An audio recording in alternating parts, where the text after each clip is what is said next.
Samajwadi party NCP के कार्यकारिणी अध्यक्ष बनने के बाद सुप्रिया सुले का पहला बयान सामने आया। सुले ने कहा उन्हें शरद और प्रतिभा पवार की बेटी होने पर गर्व। वो भाई भतीजावाद या वंशवाद की राजनीति से कभी नहीं भागेंगी। सुप्रिया ने आगे कहा कि वंशवाद की राजनीति के बारे में बात करते हुए प्रदर्शन के बारे में बात क्यों नहीं कर सकते। उन्होंने कहा मेरे संसद में प्रदर्शन को देखें तभी मेरी काबिलियत का पता लगेगा। अब संसद मेरे पिता चाचा या मेरी माँ द्वारा नहीं चलाई जाती।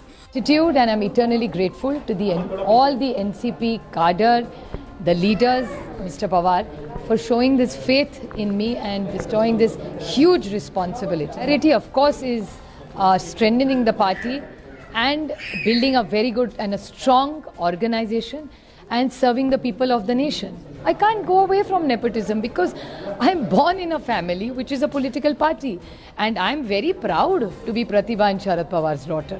Why should I run away? I've even said it in parliament. And nepotism, which party doesn't have nepotism? I'll show you 50 examples of everybody who's talking about nepotism. So why can't we talk about performance when we talk about nepotism? Why don't you go for data? Look at my parliamentary performance.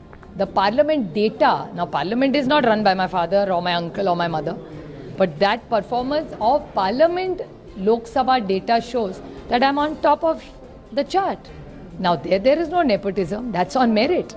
So I think you can't selectively use nepotism against me or anybody. Supriya ने आगे कहा लोकसभा में प्रदर्शन की बात आएगी तो मैं चार्ट के शीर्ष पर मिलूंगी। कोई वंशवाद की राजनीति नहीं, योग्यता पर आधारित। सुप्रिया सुले और प्रफुल्ल पटेल की कार्यकारिणी अध्यक्ष के पदोन्नति से अजीत पवार को झटका लगने की बात कह शरद पवार का बयान आया। शरद पवार ने कहा कि अजीत पवार पर उन लोगों में से एक थे जिन्होंने सुप्रिया सुले और प्रफुल्ल पटेल को पार्टी का कार्यकारिणी अध्यक्ष बनाने का फैसला किया था। Who says he's not happy? Has anybody asked him? What's wrong with that? It's a democracy. Everybody has a right to say what he wants.